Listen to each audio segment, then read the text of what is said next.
diverse system, and there's great competitive standards really in every single division. Here in Australia, we're only exposed to the gigantic universities that are on television. You know, that's all we know. That's all I knew before I went over there. Look at their rosters. Try and see similarities between yourself and other internationals. If you don't see any internationals on a roster, red flag. Red flag.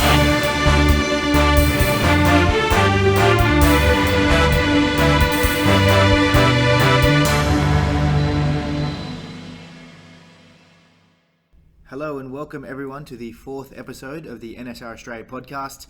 Today we'll be covering a very important and exciting topic. We'll be talking about your athletic potential and figuring out where you fit best in the large scale of collegiate sports. So this week's episode is a very important one, and I definitely encourage everyone tuning in, to listen the whole way through. Now we'll be talking about your athletic ability and potential, so you can try and realistically understand, where you fit best in the American college system. Here in Australia, we can be a little naive when it comes to sports at the collegiate level in the United States. No matter how much we think we know, we're still sheltered from the competitiveness of college sports, and it really comes up on a daily basis here at NSR HQ. Now, before we get into it in a little bit more detail, I just want to give you a bit of an example to set the scene so you understand what we're talking about during this episode. So let's say we have John Smith. Now, John Smith plays soccer for a club in Orange, New South Wales, a small country town. Now, I'm using soccer as an example because we have a larger number of soccer players on the program than any other sport. Now, John is in Year 12 and is playing first grade men's league. John scores a lot of goals in the league that he competes in. Now, because John, I guess, is so dominant in this league, in outback New South Wales, he believes he should be in a large NCAA school like Harvard or UCLA because he believes it's a similar standard to where he's playing at the moment. Now, John may be doing very well, in his country league, but college soccer and college sports in general is a bit of a step up, compared to anything we have, here in Australia at the amateur level. First off, John needs to understand that he needs to be eligible academically for these institutions before even being considered by the coach. He then needs to stand out athletically to the coach to receive a scholarship to bring costs down, because let me tell you, UCLA and Harvard, they're not cheap schools. Now, in order to receive a scholarship, John needs to be competing at the same level or higher than the other international athletes, that the coach is recruiting. As an example, UCLA have athletes from professional academies across the globe. The majority of their US athletes are from the American Professional League academies as well. Now, this certainly isn't John's fault. He doesn't know any better. Here in Australia, we're only exposed to the gigantic universities that are on television. That's all we know. That's all I knew before I went over there. But the reality is there's thousands of universities across multiple divisions with different standards athletically. So I guess relating back to the topic of this episode, we're trying to figure out where we fit athletically on the in the large scale of collegiate sports. So in to talk about this today, we have our head prospect manager, Matt Wade. Now, Matt, as we know, played across 3 collegiate divisions and has coached a nationally ranked college program. Matt, welcome back to the podcast. Thanks for having me back, man. Always love getting involved in the podcasts. Especially this week, I really wanted to be involved in this one because the topic is something that comes up on a daily basis and is probably one of the most difficult parts of this entire process and really why we exist. Being able to match athletes up with where they actually fit. It's a tough thing to do. Definitely. So you heard my little example about John Smith. Can you just briefly touch on, the divisions within college and the standard or level of competition within each division? Yeah, definitely. So all of us know about the NCAA Division I, and most international students, everybody wants to be in a top level Division I program. And I think a big reason for that is because that's what you see in mainstream media. It's who's televised the most. It's the information that you get about U.S. college, and that's the UCLA's, the University of Texas, hook 'em horns, the Stanfords, the Harvards, Michigan State, all these different programs that you see, like I said, on ESPN or in the NCAA tournaments that are aired. But you probably never heard of Luther College. You probably never heard of Kenyon College. You probably never heard of Tyler Junior College or Eastern Florida State College. Hastings College. I could go on and on and on, but these are teams that are competing outside of the mainstream spotlight, but are putting out competitive standards that rival the top levels that you see on TV. So it's just it's a big, diverse system, and there's great competitive standards really in every single division. You've got really like the top 25 teams or top 30 teams in the NCAA Division I are really in a class of their own. Like those are the future professional superstars and Olympians. Yeah, like you got some serious athletes playing at that level. But Division II, you're gonna get the top 25 Division II programs. You're going to see a lot of guys who may have started in Division I programs that weren't getting the playing time or something like that may drop down to a top level Division II program. Top level Division III schools, they just recruit a little bit differently. The divisions are really separated, firstly by the size of the institution. So it's not a graded scale. Division I is the best, Division II is second grade, Division III is third grade, junior college is way inferior. It doesn't work that way. It's really total enrollment numbers, the amount of revenue that a school generates, and how many recruiting resources in the form of scholarship and how much money they have to spend. They want to separate it to where it's a level playing field for schools to be able to recruit and compete against each other on a fair and consistent basis. But once you eclipse that top 25, top 30 schools in each division, the middle of each division, it's going to be a pretty consistent standard. Like if you've got a mid-table NCAA Division I school competing against a top-level junior college, there's a really good chance that junior college is going to have the ability to knock off that Division I. If you've got a mid-table Division II program competing against a mid-table NAIA school or a competitive junior college program, like you're going to get a relatively consistent standard across the board. So, yeah, it's like I said, it's tough. Like it's a really tough thing, and every single year that's also going to change. New athletes are being recruited. Athletes are graduating. Coaches change. Rankings change. Like there's so much interchange, I guess, and so many things that influence competitive standards on a yearly basis. It's hard to keep track of. Definitely. So it's really, there's one, I guess, big, massive scale, and outside of the top 25 and let's say the Division I, Division II, the standard is going to be very similar across the board. Correct. Now, for all intents and purposes, let's say that everyone is 100% eligible academically for every institution, and all we need to focus on is, where we fit in athletically on that massive scale that we were talking about. Where do you even start? How do we know where we're at athletically here in Australia or wherever it may be compared to a college in the States? That's a great question, Jacob. And the most important thing to be successful in this whole venture is that you have to be realistic about what your options are.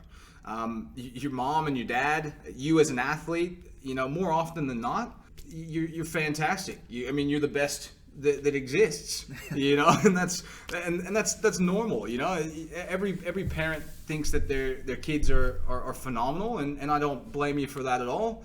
And every athlete tends to think their ability may be a little bit better than what it is. But then there's some that are realistic. So it's really, it comes down to you and where you're competing and, what sort of standard of an athlete that you are. So it's a little bit easier with what I call numerical sports, sports like swimming, track and field, golf, where, your results and your ability is quantifiable by numbers. You can compare what you're running a particular distance over, or swimming a particular distance with a time, or with a handicap if you're a golfer. And then you can take that handicap, or you can take those times, and you can compare those with that of national qualifying times at schools across every single division. So look, that's what makes it a little bit easier to sort of figure out where you fit in those kind of sports. But then team sports is it's a different animal altogether, because they're what I call them, they're opinion sports. Your ability, and sometimes these can be cruel, but your ability is determined more often than not by somebody else's opinion of your abilities, not what you think you are, or how great your parents think you are. It's someone else that's looking at you with their own pair of eyes, looking at decisions that you make, looking at your technical ability, and deciphering for themselves how good they believe you are. And that's the single part of this whole thing that no one has any control over, and that it's a hard thing to master. So yeah, when it comes to those team sports, everyone's eyes are different. Everyone's going to see different things. Different athletes are going to appeal to coaches, and every single year is going to be different as well, because they may need center mids one year, or they may need a center if they're a basketball player in one year, and then the next year they may need a couple guards, or they may need a right mid. So every year is going to get a little bit different, and those opinion sports are like I said, you're at somebody else's mercy of their opinion of your abilities. Okay, so for the moment, we'll just stick with team sports. So how exactly would you determine, I guess, the level that fits you best when, as you said, team sports are more subjective and more, I guess, based on the opinion of a coach? It's not easy. Like we've said a couple times, I guess, we've been doing this as a program for 11 years. And I guess my experience coming from being a college athlete and a college coach, I can personally look at any athlete of any level here in Australia and immediately think, okay, well, I know where I should be looking to try and find them the best opportunity that's going to suit that athlete's ability. But if you're doing this on your own, it's a much more difficult process, and it's going to involve hours upon hours of research before you really have an idea of where that's going to be.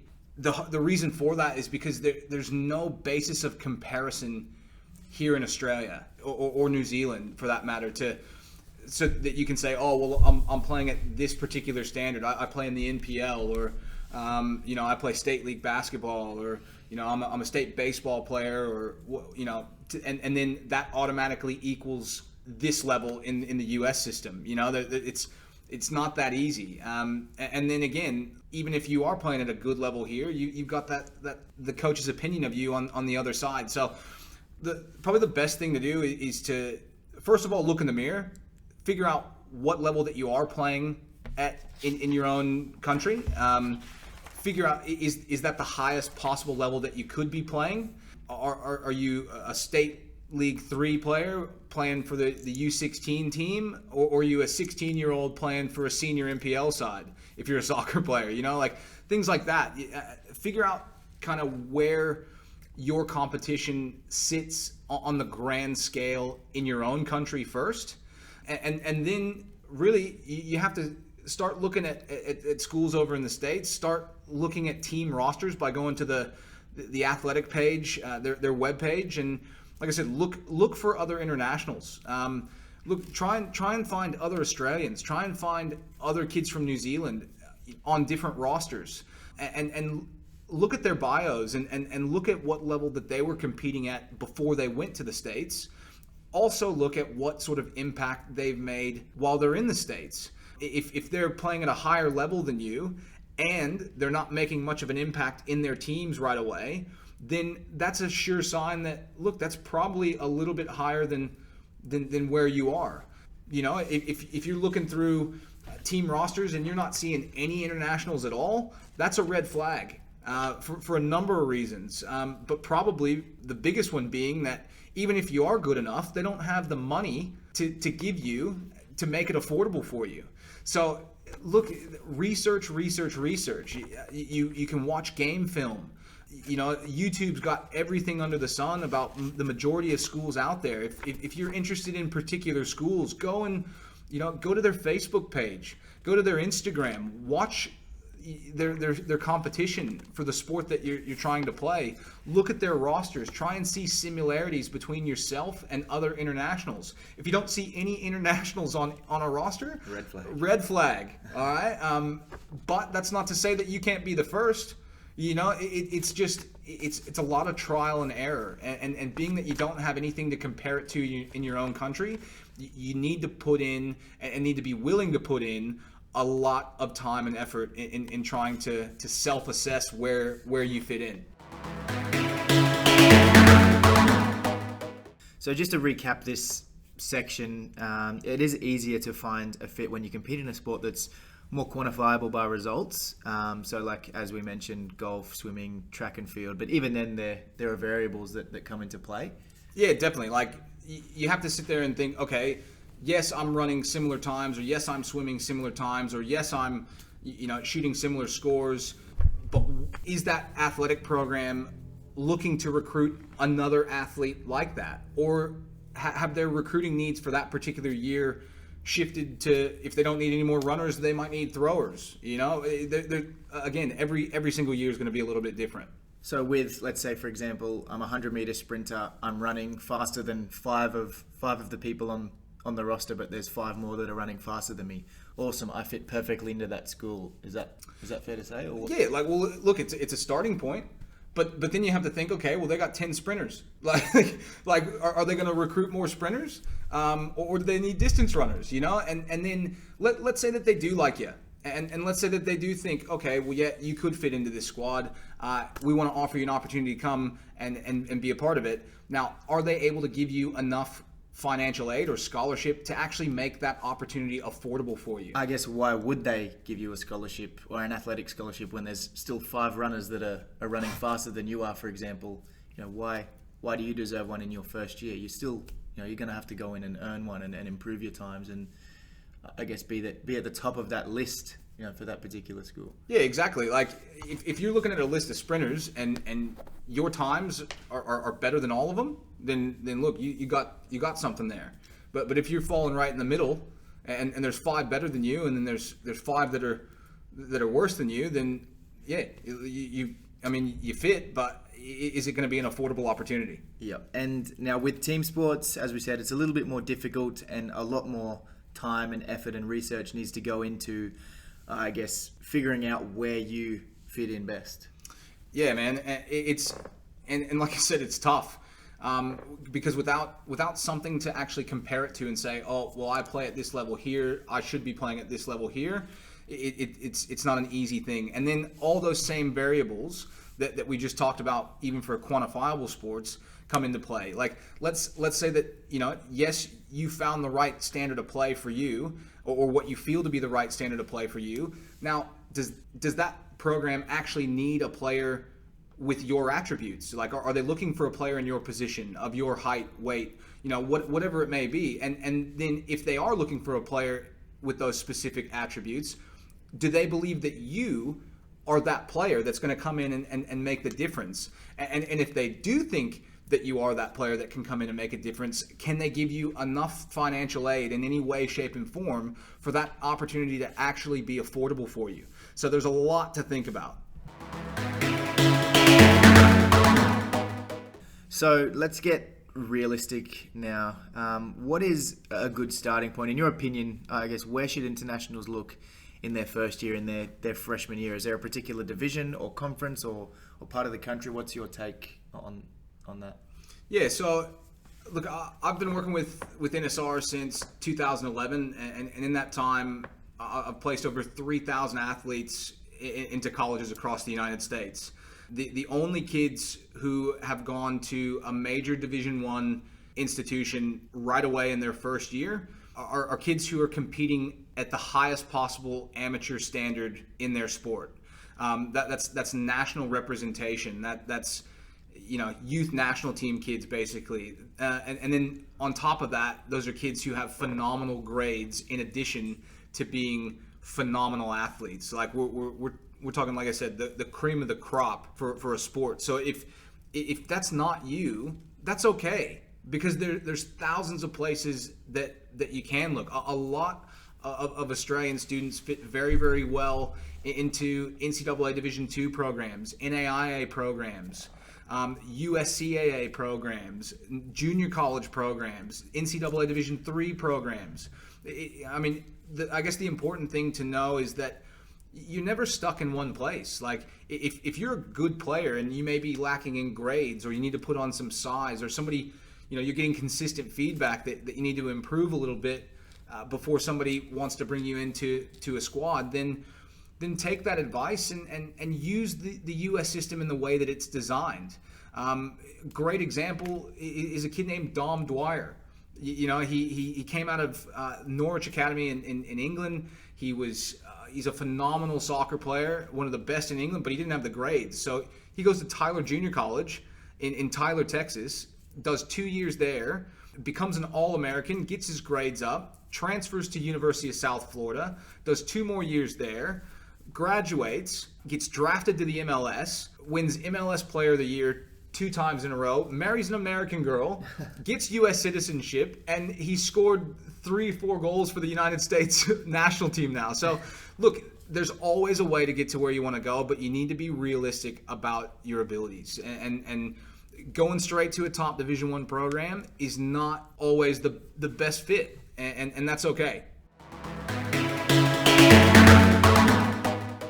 So just going back to what we said what I said at the very start of the podcast, all we know here in Australia really are the big schools that you see on TV, your Harvards, Stanfords, Yales, schools in the Ivy League, which is fine. Like that's all we know, that's all we see. We're sort of sheltered from the rest of college sports, and there's so many other different divisions and schools, and I guess the US system, has stepping stones in place to get the best out of every athlete. You might want to go to a massive Division I school, and that's perfectly fine. But is there somewhere else you can go first to get that college experience, lift your grades, and then potentially transfer into a big Division I school? As Matt mentioned, everyone wants to go to a Division I school straight away, top 25. But are you competing at a national level or the highest possible level as an amateur? And do you have phenomenal grades in high school? Because that's what you need to look at, as Matt mentioned. But then, again, great point, Jacob. But does the coach on the other end believe that too? Exactly. That's the big thing, and you've got to make sure that you're finding a place that it complements you, and also the coaching staff feel that you're going to complement them. That's the ticket. Yeah, definitely. Now, Matt, thank you for coming into this week's podcast. Hopefully, everyone has learnt something new here today. I know I learnt something new as well. I'm still teaching you stuff, man. That's it's good to know. But look, it's a big, intricate system, and there's so much to learn. I love coming into the podcasts and being a part of it, because I think it's a really good thing. It's a great resource for a lot of people, and what lets me know that I guess we're doing something good with these podcasts is all the phenomenal feedback that we're getting from Australian and New Zealand listeners, but also the coaches overseas that are taking our athletes. They're subscribing to the podcast. They're listening to what we're telling you guys. So look, it's a pleasure and it's a privilege to be a part of it all. And look, you can have me back anytime you want, mate. Awesome, but you're not on next week because we'll be going over something completely different. So make sure everyone tunes in next week. We won't be speaking to Matt. We'll be speaking with our high performance manager, Michael Chiaviti, covering a very important and exciting topic.